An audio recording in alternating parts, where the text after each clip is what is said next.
కృప కృప బాహుళ్యము. కృప కృప బాహుళ్యము. మరి ఈ కృప బాహుళ్యము మనకు ఎవరి ద్వారా కలిగింది? ప్రభువైన యేసుక్రీస్తు వారి హల్లెలూయా. ప్రభు అయిన యేసుక్రీస్తు ద్వారా అన్య జనాంగమై ఉన్న మనకు ఈ ధన్యతను దేవాతి దేవుడు తన ప్రేమను కనపరచుట కొరకు మనకు అనుగ్రహించాడు. మరి ఈ కృపా బాహుళ్యము ఇంకా ఎక్కువ మాట్లాడితే ఆకాశము కంటే ఎత్తైన బాహుళ్యము, మేఘమండలముకైనా ఎత్తైన బాహుళ్యము. ఈ యొక్క కృపా బాహుళ్యమును మనం జ్ఞాపకం చేసుకోవాలి. ఎందుకో యెహోవా దయాళుడు, ఆయన కృప నిత్యముండును. మీకు కృపయు సమాధానమును మన ప్రభు అయిన యేసుక్రీస్తును బట్టి కలుగునుగాక. ఆయన అనుభవ జ్ఞానము, దేవుని వలన అనుభవ జ్ఞానము పొందినటువంటి మనకు ఈ కృపా బాహుళ్యము అనుగ్రహించి ఉన్నాడు. ఇది నూతన నిబంధనలో, తన నిబంధనలో యేసుక్రీస్తు ప్రభువు ద్వారా మనకు అనుగ్రహించి ఉన్నాడు. ప్రియులరా, ఎంత ధన్యమైన మాట చూడండి. ఆయననే మన ప్రభువును రక్షకుడునైన యేసుక్రీస్తు అనుగ్రహించు కృపయందును తండ్రి అయిన దేవుడు తన కృపను పాత నిబంధన కాలములో ఇశ్రాయేలు జనాంగమునకు అనుగ్రహించినటువంటి ఆ కృపా బాహుళ్యము ఇప్పుడు మనకెవరు అనుగ్రహిస్తున్నారు? యేసుక్రీస్తునందు మనకు అనుగ్రహించబడుచు ఉన్నది. కాబట్టి మనము ఆ జ్ఞానమందు అభివృద్ధి పొందాలి. ఆయనకు ఇప్పుడును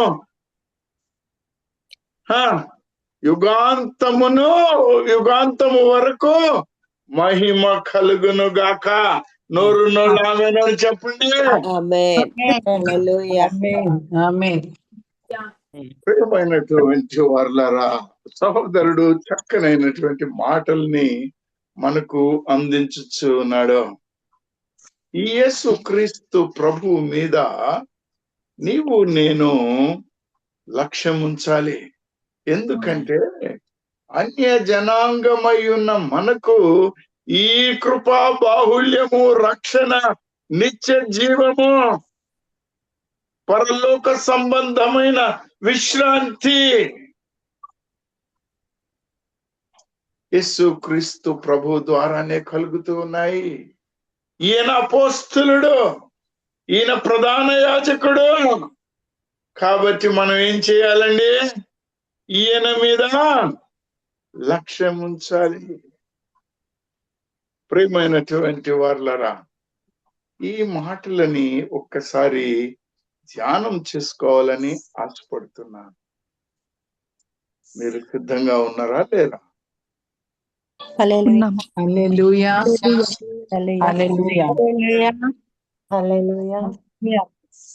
హెబ్రీయులకు రాసినటువంటి పత్రిక 3వ అధ్యాయము 1వ వచనం చూడండి.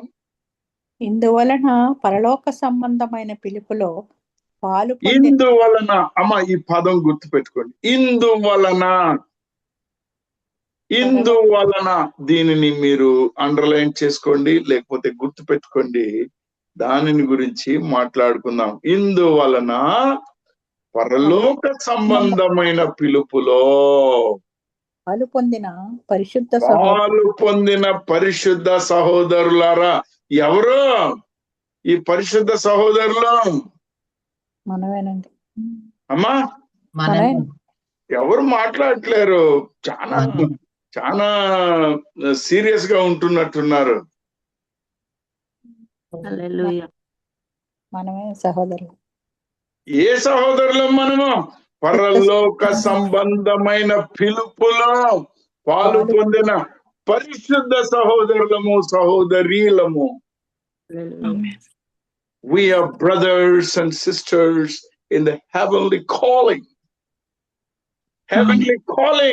of righteousness. What a great privilege. మళ్ళా చదువుతల్లి. ఇందువలన ఒక సంబంధమైన పిలుపులో పాలు పొందిన పరలోక సంబంధమైన పిలుపులో పాలు పొందిన అంటే మనము ఈ పరలోక సంబంధమైనటువంటి పిలుపులో పాలు పొందాలనా పొందున్నామా?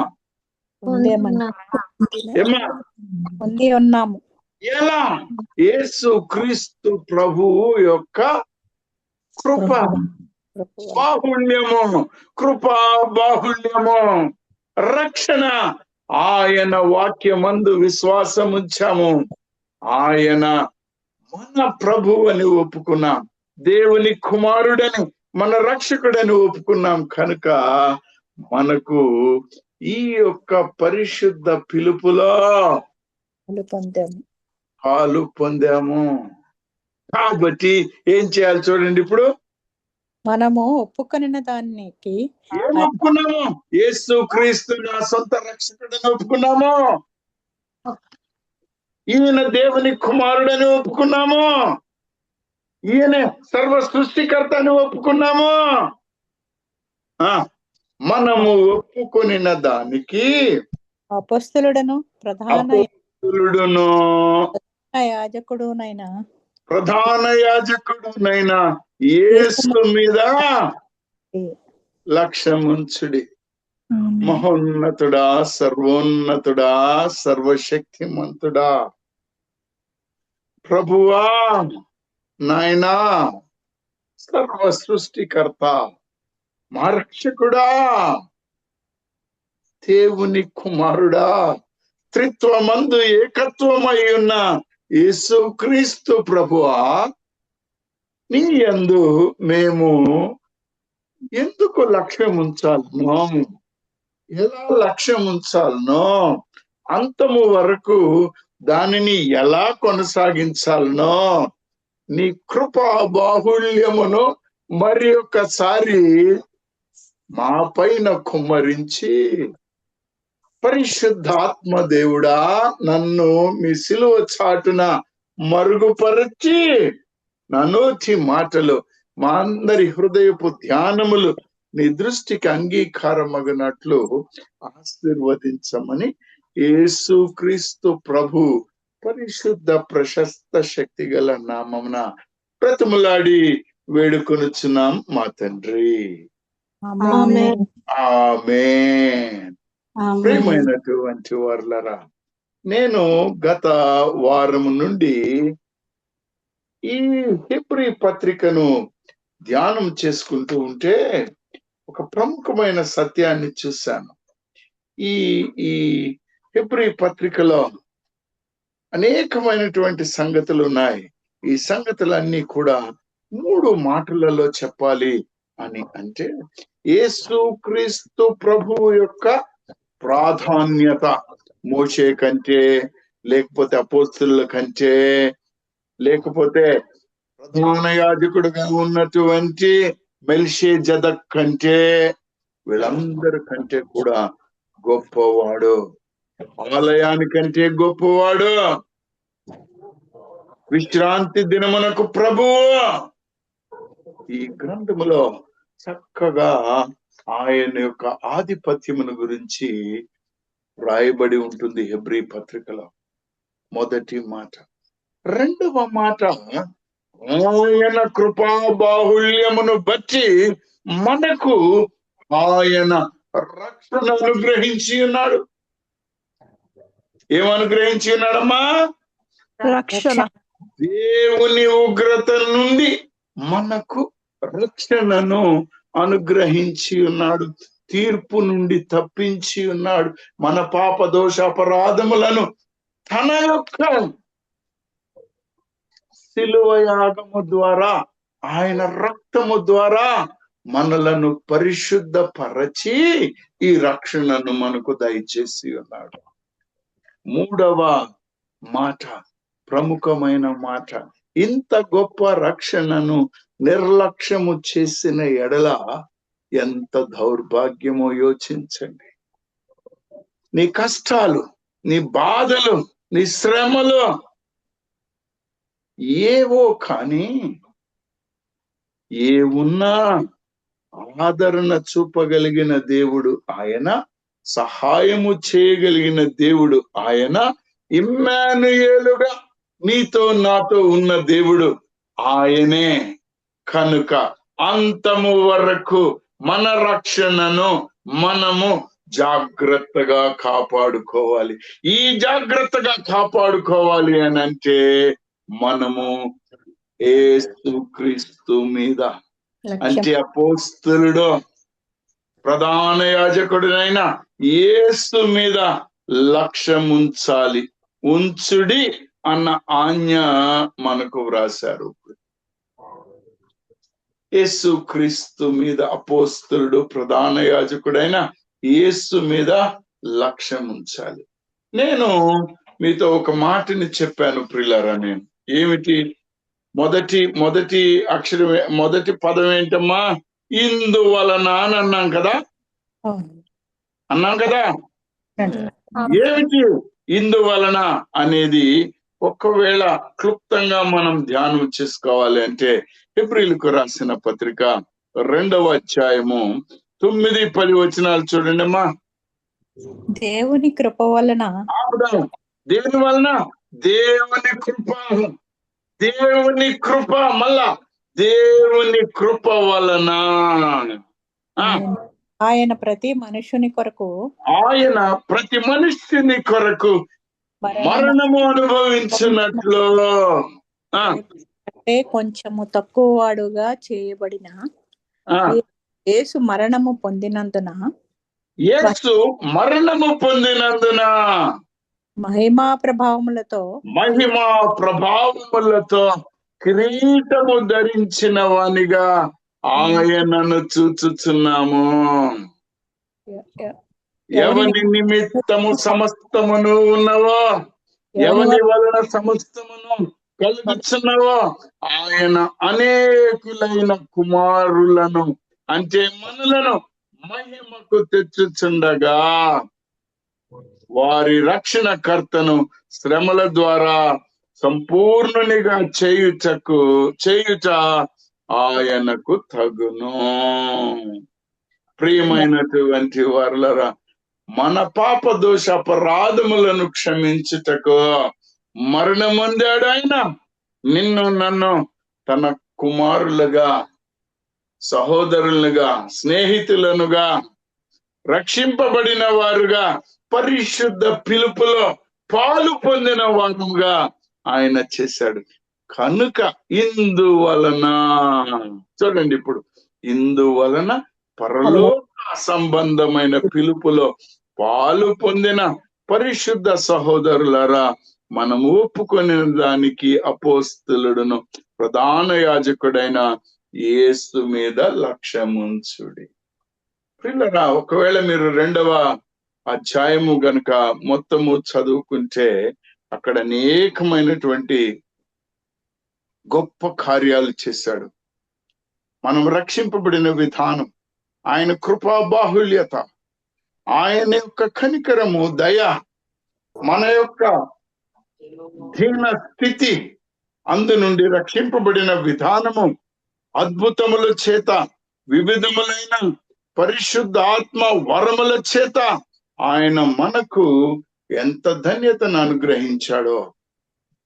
అందరికీ, నేతికి కూడా ఒకవేళ నీవు గనక ఇంకా అన్యుడుగా, అన్యురాలుగా, పాపిగా మిగిలి ఉన్నట్లయినా కానీ నీ పాప దోషాపరాధములను ఒప్పుకొని ఆయన దగ్గరికి వస్తే ఆయన ఇప్పటికీ కూడా దేవుని పిల్లలు అని పిలుస్తూ ఉన్నాడు. మనల్ని దేవుని పిల్లలు అని పిలుస్తూ ఉన్నాడు. హల్లెలూయా. నేను ఆయనను నమ్ముకొని ఉందును అనియు, ఇదిగో నేనును దేవుడు నాకు ఇచ్చిన పిల్లలను అనియు చెప్పుచున్నాడు. మనము 13వ వచనంలో చూస్తే, 2వ అధ్యాయం హెబ్రీయులకు రాసిన పత్రికలో నీ నామమును నా సహోదరులకు ప్రచురపరుతును. ఈ ప్రచురపరచబడిన వాక్యము అపోస్తలత్వము. ఈ వాక్యము ఆయనకు దేవుని చేత అప్పగించబడినది, నీ కొరకు నా కొరకు. అందువలన ఆయనను మనము లక్ష్య పెట్టాలి. అర్థమైంది అనుకుంటానమ్మా మీకు, ఎందుకు ఆయనను లక్ష్య పెట్టాలని క్లుప్తంగా అర్థమైందా కాలేదా తల్లి? అయ్యా అవ్వలేదా? అయిందా? ప్రియమైనటువంటి వారులారా, ఇంకొక 3 విషయాలను చూద్దాం. ఏమిటి పరలోక సంబంధమైన పిలుపు అంటే? ఈ పరలోక సంబంధమైన పిలుపు అంటే ఏంటండి? ఏమన్నా చెప్పగలుగుతారా? ఎవరు ఈ పిలుపుని ఇచ్చారు? ప్రభు అండి, యేసు ప్రభు. దేవుడే. దేవుని యొద్ద నుండి వచ్చినటువంటిది, పరిశుద్ధమైనటువంటిది. ఈ లోకము నుండి మనము పరలోకానికి వెళ్ళడానికి గత వారంలో మనము సబ్బాతు విశ్రాంతి అనే దాని మీద ధ్యానం చేసుకున్నాం. సబ్బాతు విశ్రాంతి. ఎలా ఆయన తన కార్యములను, సృష్టి కార్యములను సంపూర్తి చేసి విశ్రాంతి తీసుకున్నాడో, ఆ విశ్రాంతి నీ కొరకు నా కొరకు ఎలా యేసుక్రీస్తు ప్రభువే స్వయంగా అనుగ్రహిస్తున్నాడో, పాత నిబంధనలో ఉన్నటువంటివి ఛాయారూపకంగా ఉన్నవో మనము సవివరంగా చూసాము. ఆయన ప్రేమ, ఆయన సహనము, దీర్ఘశాంతము, సాత్వికము, ప్రేమైనటువంటి వారు, వినయము, ఇన్ని గుణాలు కలిగిన దేవాతి దేవుడు మన కొరకు ఒక పిలుపునిచ్చాడు. You are called. నిన్ను పిలిచాడు, నన్ను పిలిచాడు. ఎంత ధన్యమైన విషయం అండి, ఎంత ధన్యమైన విషయం. ఫిలిప్పీలకు రాసిన పత్రిక 4వ అధ్యాయము 1వ వచనం 1 నుంచి చూస్తే 3 వరకు ఈ మాటలు మనకు కనబడతాయి. ఆత్మయందు ఐక్యత కలిగి ఉండాలి, మనము సమాధాన బంధము కలిగి ఉండాలి. అప్పుడే యేసు మీద లక్ష్యం ఉంచగలుగుతాం. కావున నేను అపేక్షించు నా ప్రియ సహోదరులారా,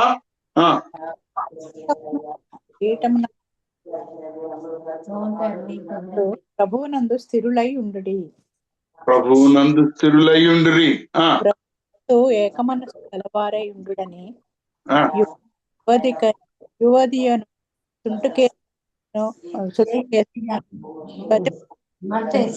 కట్ అవుతున్నట్టుంది తల్లి, కట్ అవుతున్నట్టుందిరా. నిజం, వెనకాల మాట్లాడుతున్నారండి. ఓహో, డాక్టర్ గారు వీళ్ళు ఎవరో, వీళ్ళని ఏమన్నా ఆపగలుగుతామా?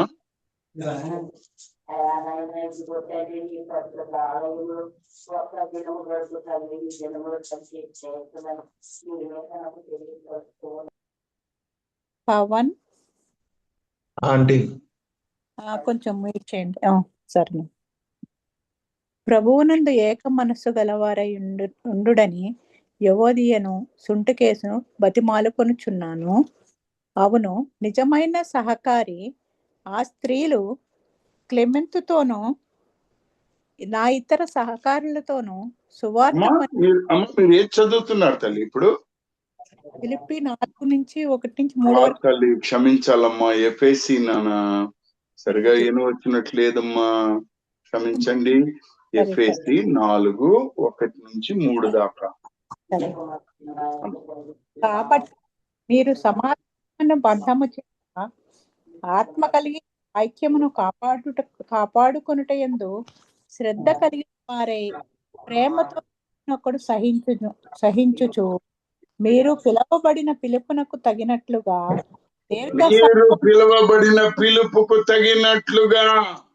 దీర్ఘశాంతముతో కూడిన సంపూర్ణ వినయముతోను దీర్ఘశాంతముతో కలిగిన సంపూర్ణ వినయముతోను సాత్వికముతోను కొనవలెనని ప్రభువును బట్టి ఖైదీనైన నేను మిమ్మను బతిమాలు కొనుచున్నాను. హల్లెలూయా. ఈ పిలుపు మనకున్నది, మనకు జాగ్రత్తలు చెప్తున్నారు.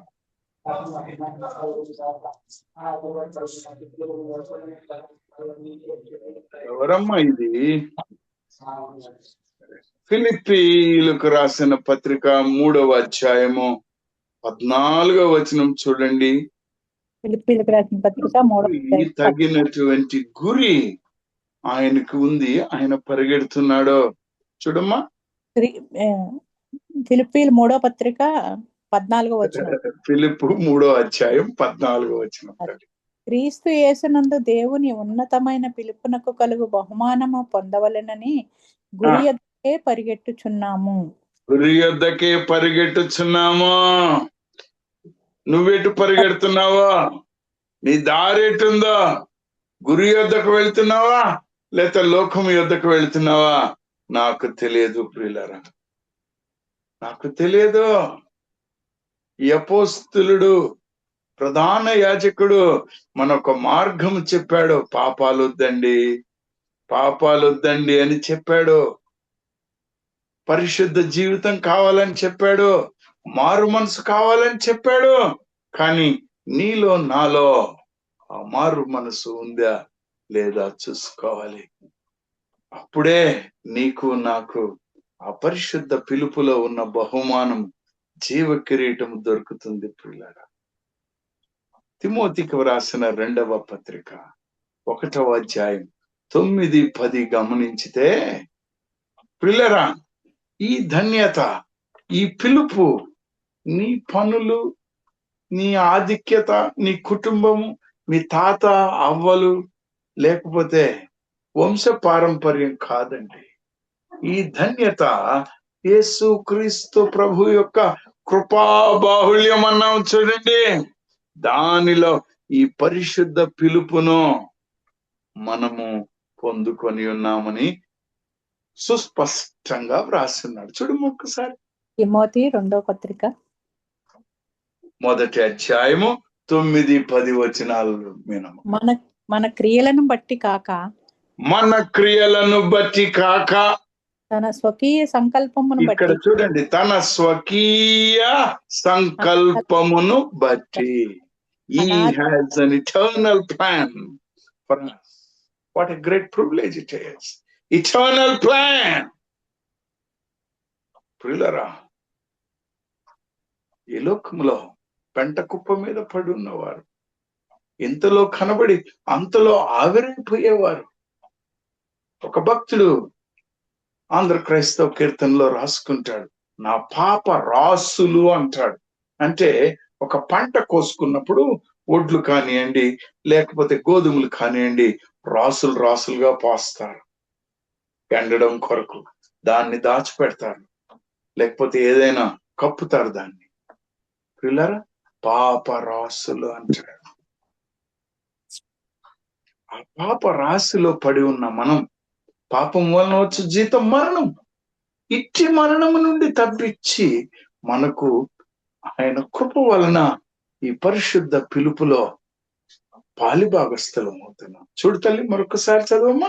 మన క్రియలను బట్టి కాక, తన క్రియలను బట్టి కాక, స్వకీయ సంకల్పమును బట్టి అనాది కాలముననే క్రీస్తు యేసునందు మనకు అనుగ్రహింపబడినదియు, క్రీస్తు యేసును మన రక్షకుని ప్రత్యక్షత వలన బయలుపరచబడినదియునైనా తన కృపను బట్టి మనలను రక్షించి పరిశుద్ధమైన పిలుపుతో ఆయన మనలను పిలిచెను. చాలు తల్లి, పరిశుద్ధమైన పిలుపుది. It's a holy calling and a heavenly calling and a godly calling. పరిశుద్ధ పిలుపు, పరలోకపు పిలుపు, దేవుని స్వయం పిలుపు, ఆహ్వానం. ఎవరో ఒక మాట చెప్తూ ఉంటారండి, ఏమిటయ్యా ఆయన అంత పెద్ద, ఆయన పెద్ద పార్టీ చేస్తున్నాడట, ఏమిటి అని అంటే ఆయన ప్రక్కనున్న ఆయన చెప్తాడు, అన్న మనకు ఆహ్వానం లేదన్నా అక్కడికి, పెద్ద పెద్దోళ్ళకన్నా నీకు లేదంటే, అరే ఇక్కడ రారా, ఆహ్వానం లేకుండా నేను పోనని ఒంగరా నువ్వు అని చెప్పి ఒక పేపర్ పెట్టి దాని మీద రాసుకుంటాడు. అన్నా నువ్వు రాకపోతే ఈ పార్టీ కుదరదు, నువ్వు రావాలన్నా అని ఆయనే రాసుకొని ఆ పార్టీకి ఆ కాగితం పెట్టుకొని వెళ్తాడు. ప్రియమైన వారు, యెహోవా దేవుడు అనాది కాలములో నిన్ను నన్ను ప్రేమించి ఈ పరిశుద్ధ పిలుపును సమాధాన బంధము కొరకు ఆత్మయందు ఐక్యతను కలిగించి దీర్ఘశాంతము సాత్వికముతో నీవు నేను వినయముతో జీవించాలని తన ప్రణాళికను తన కుమారుడైన యేసుక్రీస్తు ప్రభువు మనకు అపోస్తలుడు ఆయన ద్వారా ఈ ధన్యతను మనకు అందించాడు. మరి ఆయన మీద మనం లక్ష్యం ఉంచాలంటారా లేదంటారా? ఉంచాలండి. ఉంచాలి. నువ్వు ఉంచుతున్నావా? నీ లక్ష్యం దేని మీద ఉంది? దేవుని ఈ మీద. లోక క్రియలు, శరీర క్రియలు, అమ్మా నేత్రాశలు, జీవపు డంబము, దాని మీద లక్ష్యం ఉంచావేమో. ఆయన అపోస్తలుడు. యోహాను సువార్త 20వ అధ్యాయము 21, 22 వచనం చూడండి. ఎవరు అసలు అపోస్తలుడు? ఈయన ఎలా అపోస్తలుడు అయ్యాడు? ఒక మాటను చూడండి అమ్మా. యోహాను సువార్త 20వ అధ్యాయము 21, 22 దాకా చదవండి తల్లి. పంపబడినవాడు. అప్పుడు యేసు మరలా మీకు సమాధానము కలుగును గాక, తండ్రి నన్ను పంపిన ప్రకారము. హల్లెలూయా. ఎవరు పంపించారమ్మా ఈయనని? తండ్రి నన్ను. ఎందుకు? పరలోకమైన సంబంధమైన పరిశుద్ధ పిలుపును నీకు నాకు అనుగ్రహించాడు. ఈ పిలుపుని తెలియచేయడానికి, ఆహ్వానాన్ని తెలియచేయడానికి తన ప్రియ కుమారుని పంపించాడు. What a great privilege it is. ఆయనే స్వయంగా వచ్చాడు నీకు పిలిపివ్వడానికి. ప్రియులరా, ఒక్కొక్కసారి నన్ను నేను ఆలోచించుకున్నప్పుడు, నా జీవితాన్ని బేరీజు వేసుకున్నప్పుడు కన్నీళ్లు చాలు. ఆ మాటకి కన్నీళ్ళు అని చెప్పలేను, కానీ అయ్యా నా మీద నీకు ఇంత ప్రేమ ప్రభువా, మనుషులకి ప్రేమ ఉండదయ్యా ప్రభువా, నీ ప్రేమను నేను తట్టుకోలేకుంటున్నానయ్యా. నీ కరుణ, నీ దయ, నీ కృప ఎంత గొప్పదా అని అంటే, ఈ ఉదయ కాలంలో ఆకాశముల కంటే ఎత్తైనది, మేఘముల కంటే ఎత్తైనది నిజమే ప్రభువా, నన్ను కరుణించావు నాయనా. నీ కృపను చూపించావు, నీ ప్రియ కుమారుణ్ణి పంపించావు. నీ జీవితంలో కూడా ఈ సత్యము ఉన్నట్లయితే ఆయనకి కృతజ్ఞతాస్తుతులు చెల్లించు. ఈ కాలంలో మనము ఆయన కృపను జ్ఞాపకము చేసుకోవాలని మనకు గుర్తు చేశారు. ఆయన నిబంధనను జ్ఞాపకము చేసుకొని ఆయనకు కృతజ్ఞతాస్తుతులు చెల్లించాలి. లేకపోతే కృప వారికి లేకపోవునుగాక అని హెచ్చరించారు. పిల్లరా, మనల్ని రక్షించిన దేవాతి దేవునికి హృదయపూర్వకముగా కృతజ్ఞతాస్తుతి స్తోత్రములు చెల్లించాలి. ఆయన నామమును మహిమపరచాలి, ఆయన యందు లక్ష్యం ఉంచాలి. అందుకనే 107వ దావీదు కీర్తనలో 31వ వచనములో యెహోవాకు కృతజ్ఞతాస్తుతులు చెల్లించెదము గాక అని అంటాడు. కృతజ్ఞతాస్తుతులు చెల్లించెదము కాక. ప్రియులరా, జ్ఞాపకం పెట్టుకోండి ఈ మాటని. యేసుక్రీస్తు మీద లక్ష్యం ఉంచుచున్న నీవు ఎల్లప్పుడూ ఆయనకి కృతజ్ఞత చెల్లించాలి. చదువమ్మ ఒకసారి ఇప్పుడు ఆ యోహాను సువార్త 20, 21, 22 వచనం తల్లి మరొకసారి. తండ్రి నన్ను పంపిన ప్రకారము నేనును మిమ్మల్ని పంపుచున్నానని వారితో ఇక్కడ చూడండి, తండ్రి ఈయనను పంపించాడు, ఇప్పుడు నిన్ను నన్ను పంపిస్తున్నాడు. ఆయన తన శిష్యుల్నే కాదు, నిన్ను నన్ను పంపిస్తున్నాడు. ఈ మాట మర్చిపోవద్దు. ఎందుకు? నీకు కృప చూపిన దేవుడు, కృపాబాహుల్యమునిచ్చిన దేవుడు ఇతరి అన్య జనాంగమునకు నశించుచున్న వారిని రక్షించడానికి నిన్ను నన్ను పంపిస్తున్నాడు. మనం పోతున్నామో లేదో, ఏం చేస్తున్నామో మనకు బాగా తెలుసు. మన పరిస్థితి తెలుసు. ఆయనకి జాగ్రత్తగా చూసుకోండి. ఆయన పంపించాడు, ఆయన పంపించబడ్డాడు, నిన్ను నన్ను పంపిస్తున్నాడు. ఈ పిలుపుని నీవు ఎరిగినట్లయితే నీవు ధన్యుడివి, ధన్యురాలివి. రోమీయులకు రాసిన పత్రిక 15వ అధ్యాయము 8-9 వచనాలు చూడండమ్మా. రోమీయులకు రాసిన పత్రిక 15వ అధ్యాయము 8-9. నేను చెప్పున్నదేమనగా, ఇతరులకు చేయబడిన వాగ్దానముల విషయంలో దేవుడు సత్యవంతుడని స్థాపించుటకును, అన్యజనులు ఆయన కనికరం కూర్చి దేవుణ్ణి మహిమపరచుటకును క్రీస్తు సున్నతి గలవారికి పరిచారకుడు ఆయను. హల్లెలూయా, హల్లెలూయా. చదువు. ఇందు విషయమై ఈ హేతువు చేతను అన్యజనులలో నేను నిన్ను స్తుతింతును, నీ నామ సంకీర్తనము చేయుదును అని వ్రాయబడి ఉన్నది. చదవనండి. మరియు అన్యజనులారా ఆయన ప్రజలతో సంతోషించుడు అనియు, మరియు సమస్త అన్యజనులారా ప్రభువును స్తుతించుడి, సకల ప్రజలు ఆయనను కొనియాడుదురుగాక అనియు చెప్పి ఉన్నది. హల్లెలూయా.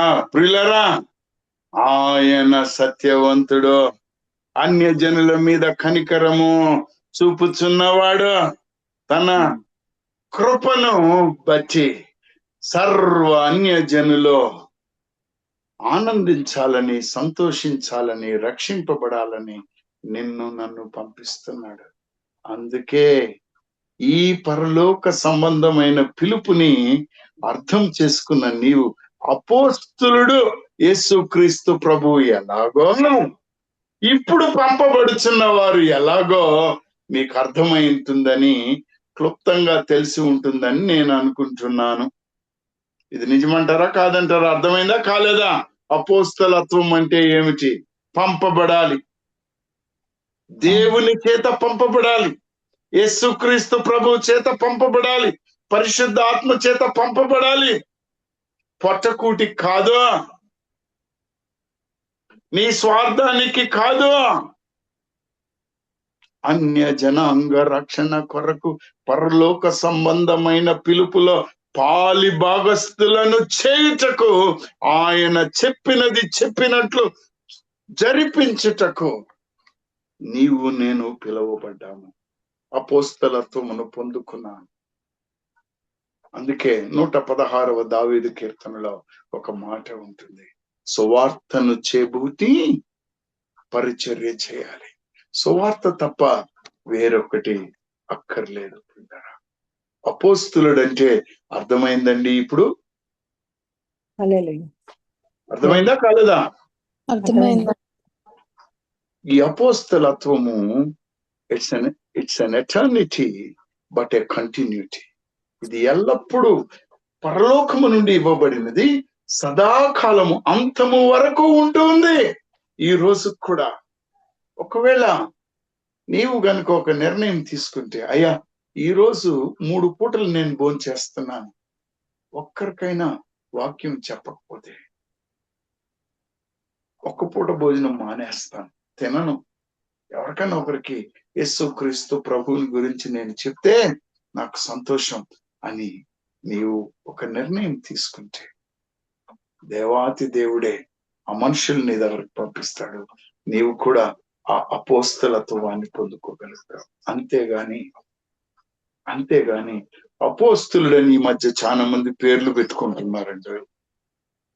అపోస్తులుడు ఆయన ముందు పెట్టుకుంటున్నాడు. అపోస్తులు పిల్లరా, వారి కార్యాలేంటో నాకు తెలియదు, వారిని నేను కించపరచడానికి మాట్లాడటం లేదు. కానీ నీ అపోస్తలత్వము నీ స్వార్థానికి ఉందా, లేకపోతే దేవుని పరిచర్య కొనసాగడానికి ఉందా, నిన్ను నీవు పరిశీలించుకోవాలని నేను వేడుకుంటున్నాను. పిల్లరా, యేసు క్రీస్తు ప్రభు ప్రధాన యాజకుడు అన్నాం కదా. హెబ్రీయులకు రాసిన పత్రిక 2వ అధ్యాయము 17వ వచనం చూడండి అమ్మా.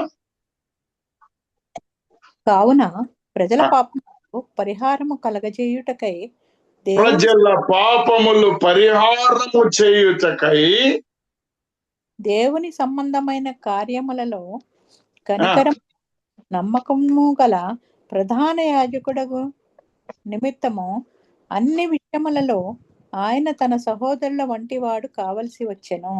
హల్లెలూయా. ఈ ప్రధాన యాజకుడు మనల్ని సహోదరులని పిలిచాడు. 2వ అధ్యాయంలో చూసాం 9-10 వచనాలలో. ఆయన నిన్ను నన్ను పాపముల నుండి క్షమించుటకు మన యొద్దకు వచ్చాడు ప్రధాన యాజకుడుగా. దేవునికి మనలను సమర్పించి పరిశుద్ధ ఆత్మ వరములతోటి అభిషేకించడానికి, మన పాప దోష అపరాధములను క్షమించడానికి ఆయనే స్వయంగా వచ్చాడు. పిల్లరా, నువ్వు దేవుని దగ్గరకు పోక్కర్లేదు, ఆయన నీ దగ్గరకు వచ్చినాడు. తెరువు నీ హృదయపు ద్వారాన్ని, తెరువు. నీ తలుపు తడుతూ ఉన్నాడు ఆయన. తెరువు. నీ హృదయంలో నివాసం ఉంటాడు ఆయన. ఆయనకి ఇష్టమైనటువంటిది ప్రజల పాప పరిహారము, కనికరము, నమ్మకముతోటి కృపా సమాధానములు నీకు నాకు ఇవ్వడం కొరకు ఆయన వచ్చాడు. హెబ్రీయులకు రాసిన పత్రిక 4వ అధ్యాయము 14వ వచనం చూడండి ఒకసారి. ఆకాశ మండలము గుండా వెళ్ళిన దేవుని కుమారుడైన యేసు అను గొప్ప ప్రధాన యాజకుడు మనకు ఉన్నాడు. హల్లెలూయా. గొప్ప ప్రధాన యాజకుడు యేసు. పిల్లరా, ఈ ప్రధాన యాజకుడు ఎలా అయ్యాడో ఒకవేళ ఈ హెబ్రీ గ్రంథం కనుక క్షుణ్ణంగా ఇంటికి వెళ్ళిన తర్వాత మీరు ఏమంటారు, బైబిల్ పఠనము అలవాటు చేస్తుంటే ఈయన ఎలా ప్రధాన యాజకుడయ్యాడో, ఒక్కసారి ఈయన బలిని ఎలా అర్పించాడో, మనకు ఎలా రక్షణ తెచ్చాడో, మన పాప దోష అపరాధములు ఎలా క్షమించబడ్డాయో మనకు కనబడతాయి. కాబట్టి మనము ఈయన యందు లక్ష్యం ఉంచాలి. ఈ గొప్ప ప్రధాన యాజకుని యందు లక్ష్యం ఉంచాలి. ప్రియులరా, హెబ్రీయులకు రాసిన పత్రిక 4వ అధ్యాయం 14వ వచనమమ్మ.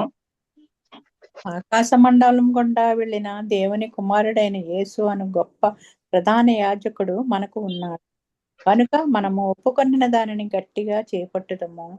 మన ప్రధాన యాజకుడు మన బలహీనతల యందు మనతో సహానుభవం లేనివాడు కాడు గాని సమస్త విషయములలోనూ మన వలనే శోధింపబడినను ఆయన పాపము లేనివాడుగా ఉండెను. కనుక మనం అమ్మా, నీ బాధలు ఏమున్నాయో నాకు తెలియదు, నీ కష్టాలు ఏమున్నాయో నాకు తెలియదు. కష్టం లేని వారు, బాధలు లేని వాళ్ళు క్రైస్తవుల్లో ఎవరు ఉండరు అనుకుంటున్నాను. నాకు తెలిసి నా అనుభవాన్ని బట్టి చెప్తున్నాను.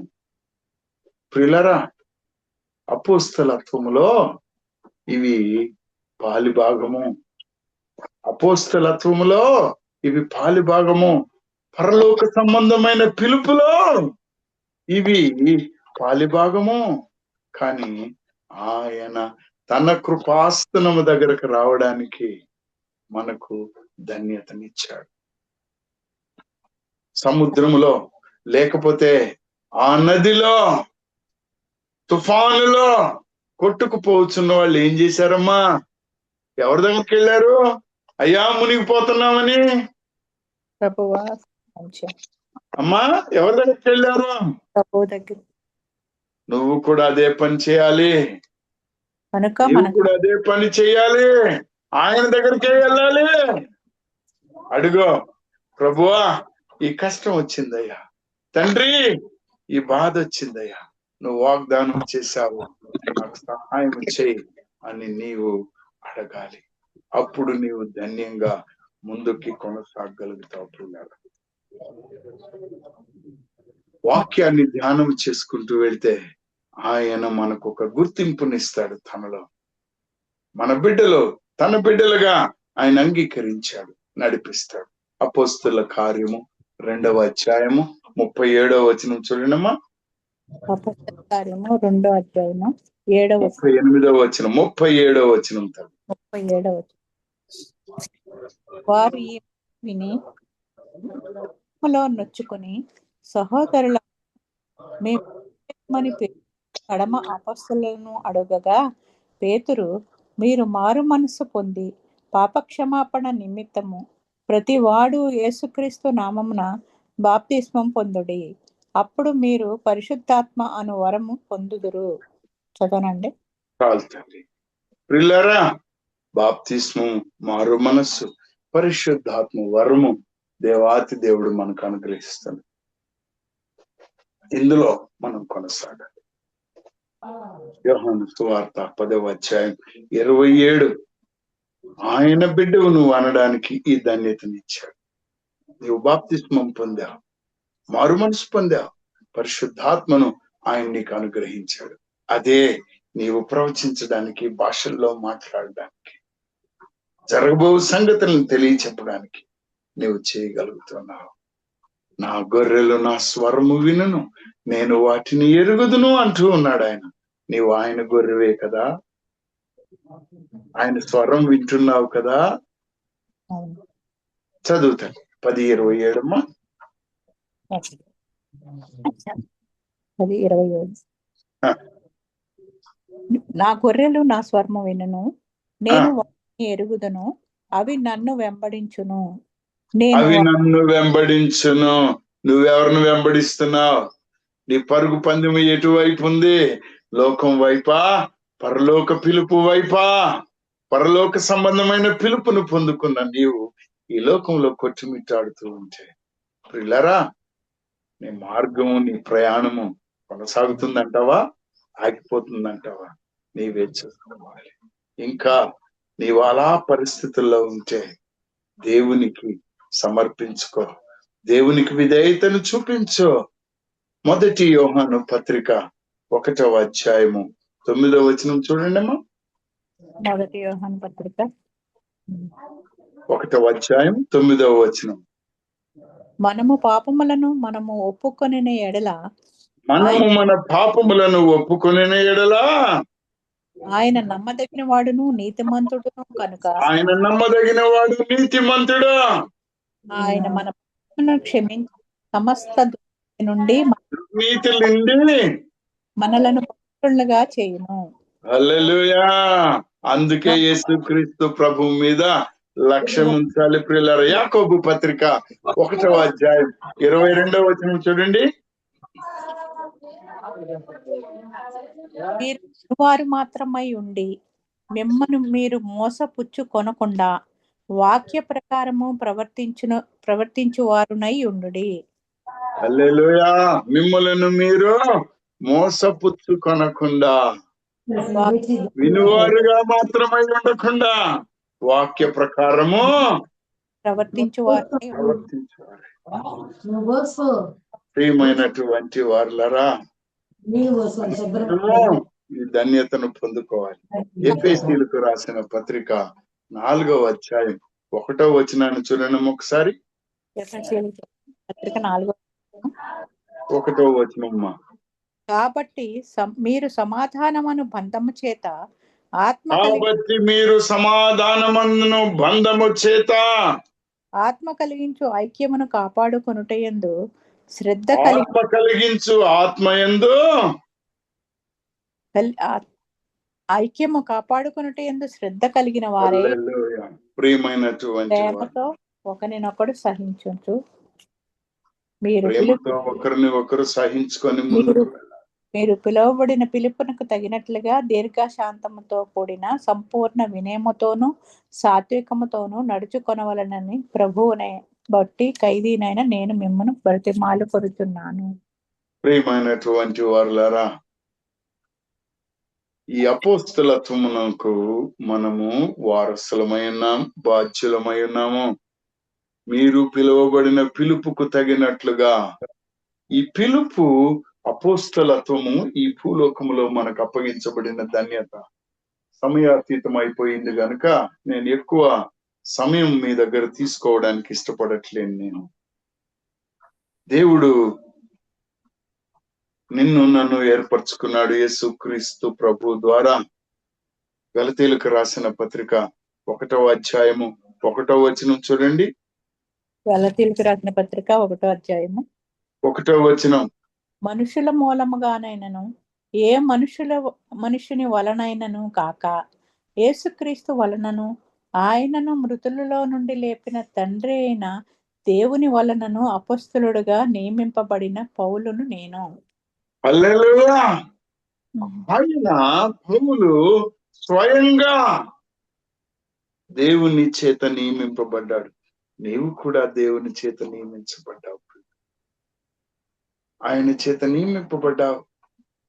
మరి నువ్వేం చేస్తున్నావో నిన్ను నువ్వు ఆలోచించుకో. యోహాను సువార్త 20:21లో ఒక నూతన నిబంధనను దేవుడు మనతో చేసుకొని ఉన్నాడు.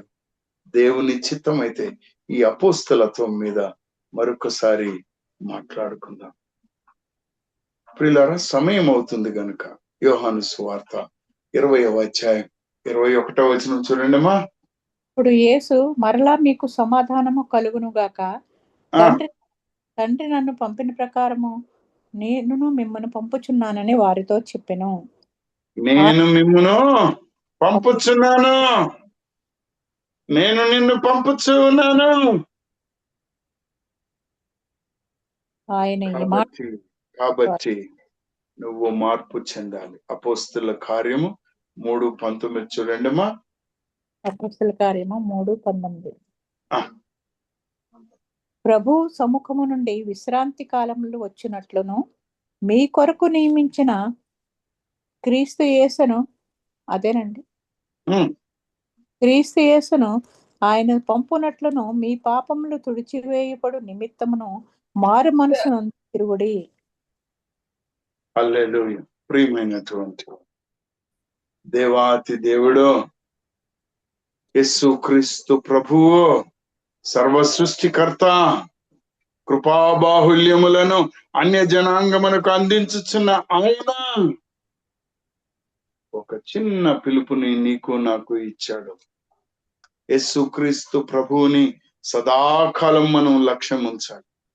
ఆ లక్ష్యం ఉంచేటువంటి ధన్యతను దేవాతి దేవుడు నీకు నాకు అనుగ్రహించినట్లు దేవుడు మహిమ పొందును గాక.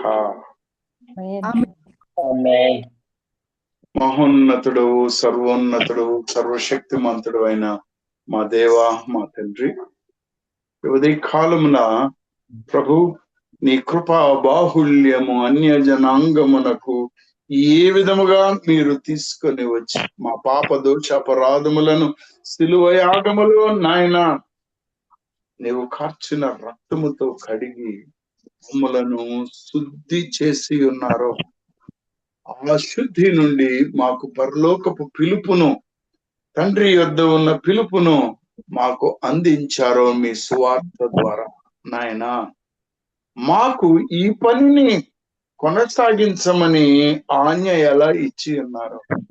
నీ బిడ్డలము మేము నా ప్రభువా విని ఉన్నాము, విశ్వసించి ఉన్నాము తండ్రి. నీ యందు లక్ష్యముంచి నీ నామమును ప్రకటించు ధన్యతను మాకు దయచేయమని పరిశుద్ధాత్మ సహవాసమును, వరములను, ఆశీర్వాదములను, నడిపింపును దయచేసి మీరే మహిమ తెచ్చుకోమని నాయన, నశించుచున్న వారిని రక్షించుటకు నీ పాత్రలనుగా, నీ సేవకులనుగా, నీకు విధేయత చూపుచున్న బిడ్డలుగా అనుదినము మాకు నీ కృప వెంబడి కృపను ఇచ్చి, బలా మంచి దాసుడా అన్న ధన్యతను పొందుకొనుటకు సహాయము చేయమని నాయనా మీ కృపనివ్వమని అడుగుతున్నా. మా సహోదరుడు అన్నగారు నాయనా అపోస్తలుడుగా ఉన్నటువంటి సుందర్రావు గారిని ప్రత్యేకంగా ఆశీర్వదించండి. ఆయన కుటుంబమును బిడ్డలను దీవించండి. సంపూర్ణ బలమును దయచేయండి. ఎందుకంటే నీ పరిచర్యను ఇంకా మెండుగా చేయవలసి ఉన్నారు. అనేక మంది బిడ్డలు ఈ గ్రూప్ లో నాయన వాక్యం అందిస్తూ ఉన్నారు.